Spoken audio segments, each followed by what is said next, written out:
This is probably what you will normally find in a well-appointed club or in a festival, right? You have a mixer in the middle, and you have media players. These decks right here, you see the CDJ 3000s. They're generally just referred to as CDJs. They used to actually take CDs. You actually will take a CD and put it into the front slot. That's where they get their name. In reality, everybody uses thumb drives and SD cards nowadays. So you just plug those in.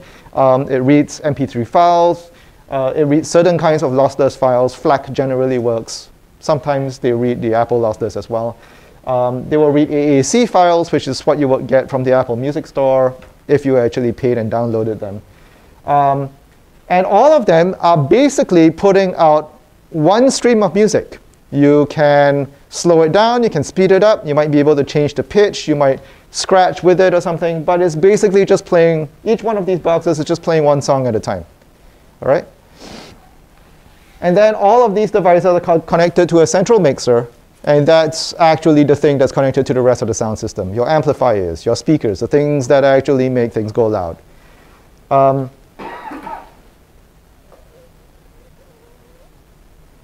What we have over here on the table is a DJ controller, which is kind of laid out in the same way. Only you have one media player here and one media player here. So you can, the idea is that you have a control surface that can control one stream of music on this side, one stream of music on this side. There are some more complicated controllers, which aren't necessarily bigger than this. There are some smaller controllers that are actually more complicated, where they have this button here, deck. And that actually allows you to control another 2 more streams of music. So you use, this is where we get this like operator overloading, where you can play two tracks from one side. And it gets really confusing because you're not quite sure which song you're controlling anymore. For this class, you don't really need to do that. But maybe personally, you have aspirations to learn how to do that, right? But the basic idea is the same. You have one stream of audio coming up from one side, one stream of audio coming up from the other side, and then you use everything in the middle to combine that and send that out to whatever sound system, speakers, headphones. There really isn't all that much smarts in here. It's a glorified USB keyboard that lights up, you know, like one of those gamer keyboards, right? Only the user interface is very, very nicely designed specifically for DJing. All of the smarts is being handled by the software, which is why I started you thinking about software yesterday instead of thinking about the hardware. Under about $650, pretty much all DJ controllers do the heavy lifting in software. So your laptop is actually doing most of the work. And whatever features you've got is really limited more by your software than your hardware. Your hardware might make it easier or harder to access those features. But if you've got a mouse or a trackpad, you can probably still access those features in your software. You just might not have a physical button to push to be able to activate it. Some of these controllers have built-in license agreements. The software recognizes that you've got a certain controller, and it enables certain features in the software. But I don't want you to think that that ability is actually in the hardware at all. The ability is actually in a license agreement somewhere written up in legalese, right? And the software is just unlocking certain features because it's rolled into the cost of purchasing one of these devices. Once you get over about $650, $700, you start to actually get hardware in here that operates independently of the computer. It can work independently when you disconnect it from the computer. For instance, this section down here that mixes audio coming from here and audio coming from here. Some of these controllers actually will have inputs. And you can put in media players. Oops. You can put in media players or turntables and plug them in here. And they can take audio from other sources besides your computer, besides what's in computer. And you could actually disconnect the whole thing from the computer and still keep operating, for instance.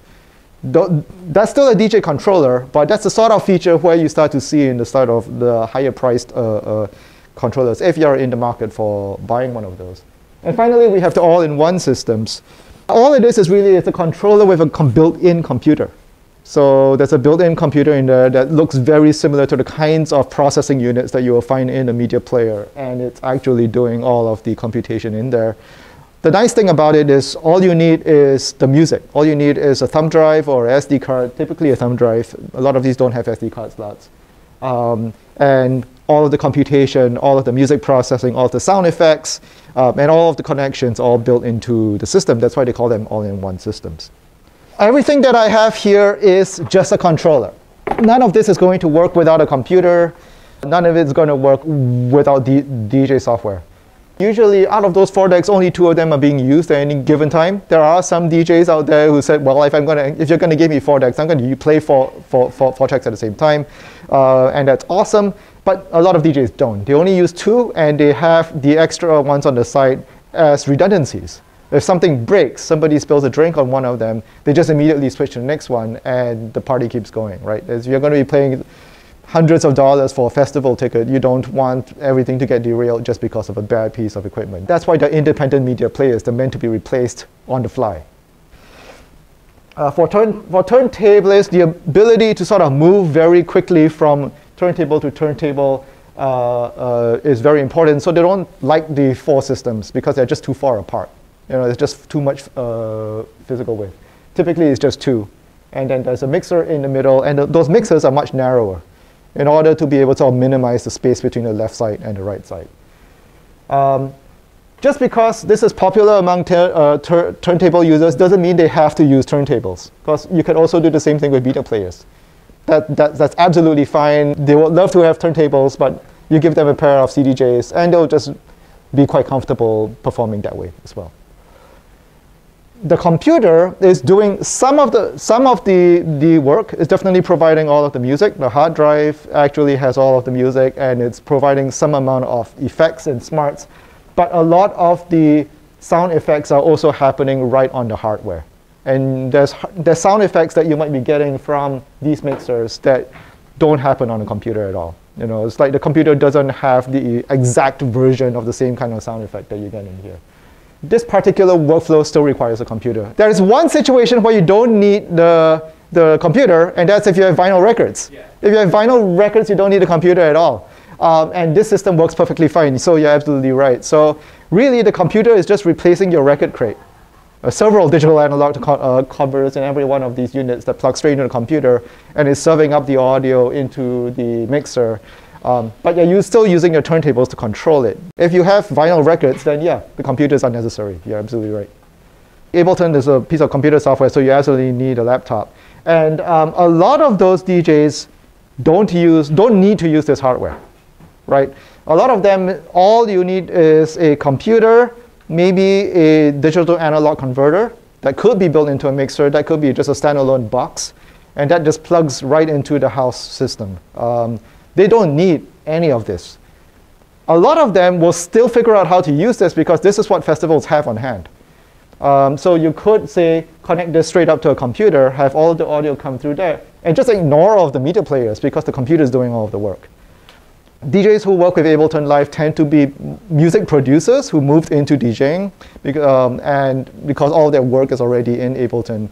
And they're usually more comfortable working directly off the computer. And MIDI instruments, they use like keyboards or music production equipment rather than DJ equipment. This is what I showed you in pictures a lot last week, where you had your discotheque 3 turntables set up with a mixer in the middle. Typically, you see a lot of knobs on these turntables rather than up and down faders. The hip-hop equivalent will be 2 turntables turned sideways, so that the tone arm, this part of the record player, is out of the way of the DJ. They're as far away from where your hands can be as possible so that you don't accidentally bump into them. Because again, hip-hop DJs are moving very quickly between record to record. They're putting their hands on the record. DJs from Philadelphia turn the tables 90 degrees sideways. This is known as battle style. There's actually a different configuration, which I've heard called Philly style, where they have 2 turntables on one side of the mixer. So it's like, I'm only good with scratching on one hand, therefore I'm going to put the 2 turntables on the left side of the mixer so that both turntables are always on the same side, and then a mixer over there. Now, I want you to take a look back at here. This is the festival and club DJ setup. And you look over here in the center. right? Now this is designed for home use, for semi-pro use, but it's designed to get you from the home to the club, and it's trying to sort of mirror the same sort of setup as much as possible. There's one or two features on here that you wouldn't find in a club, but the general layout is trying to sort of match how you would find the buttons over here. Even the colors of some of these buttons, when you if I was running a record box, you see the colors of some of these lights actually match the colors that you'll see over there. Pay attention to this thing over here, this black strip over here, sometimes known as the effects strip. Basically, this is the control panel for you to add echoes, if you want to distort the sound in some acoustically interesting way that's not part of the original song, and you want to sort of like warp it, you will use this part over here. So you will use these buttons, or in this case, you'll use these knobs to select whether I'm affecting this sound or I'm affecting that sound, or I'm affecting all of the sounds mixed together. And then I will select what kind of effect do I want to put on it. Do I want to make an echo? Do I want to make a reverb? There's things like flange and different kinds of distortions that you can put on. Depending on the genre of music that you're playing, certain sounds sound better than others. So this is an effect strip. And if you notice, there's only one effect strip, which means you can really only have one effect going on at any given time. Trying to copy this design, where they literally have a piece of circuitry in there that's only capable of doing one effect at any given time. It's a very high quality effect. You can select between different effects, but you can only have one active at any given time. You have an actual piece of hardware, of circuitry inside there that's capable of doing one effect at a time. But when you get to computers, though, computers have a lot of processing power. They don't have to limit themselves to just one effect at a time. So I'm going to kind of show you the other extreme. This is the DJing-SB3, part of the DJing-SB series. And you notice there's 3 buttons up here. This is FX1, FX2, and there's 3 buttons, all of which can have an independent sound effect.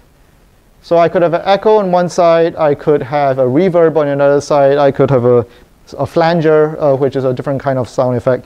And I can actually activate all 3 of them. I can activate all 6 of them at once. It will sound like a mess, but I can do it. There's nothing technically preventing me from doing it. And you can configure Serato to be able to let you have that sound. When you're working with a computer, there's no reason that you're limited to one effect at a time.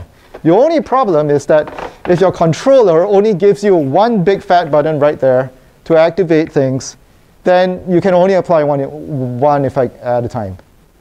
The way how this particular model got around it is to do something called merge effects, which is very unique to this one particular model. And because it's unique to this one particular model, I actually don't recommend spending too much time with it, because if you were to move to another controller, all of that knowledge is not really applicable. I would actually, if you were using this controller, I would suggest getting comfortable with the effect strip. The students who are picking this should be, one, you have your eyes set on playing in clubs or festivals. All right, that's where you want your career to go. And secondly, you may not be sure whether you want to use Serato or you want to use Rekordbox, because this controller supports both. All right, it also supports DJ Pro AI. So this is great for the indecisive people who want to be in the club. All right.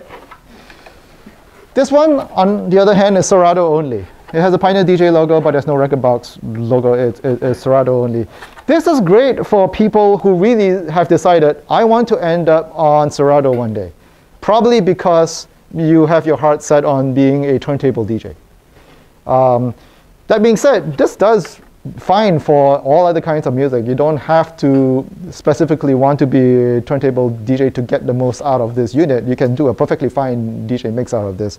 But if you really, really want to end up doing turntables one day, this is not a bad unit to start with, because Serato is a very good platform for that.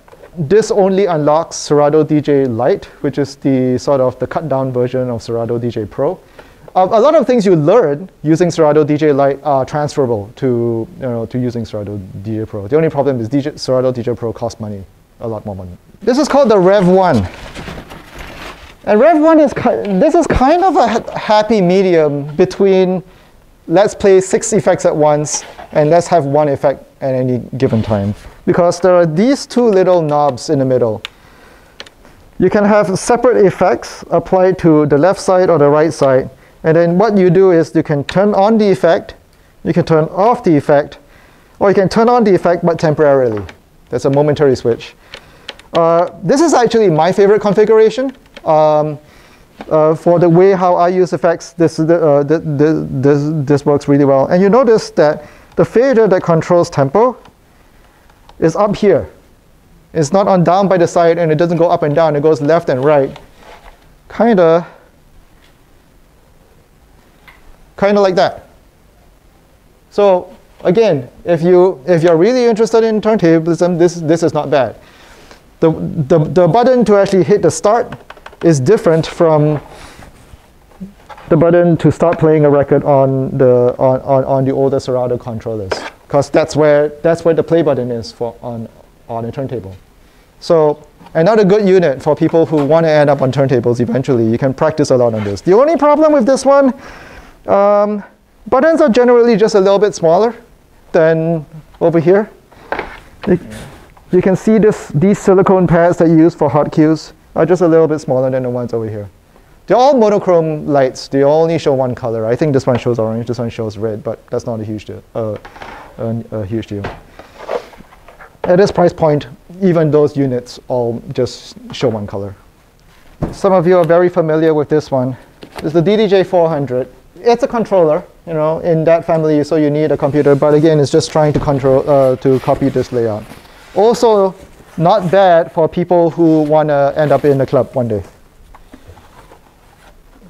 Can you hold this for me, Sophie? Yeah, Ashley, you hold it up. And I want to hold this one up. So you can sort of see the family resemblance. Instead of 4 faders in the middle, we've got 2 faders in the middle.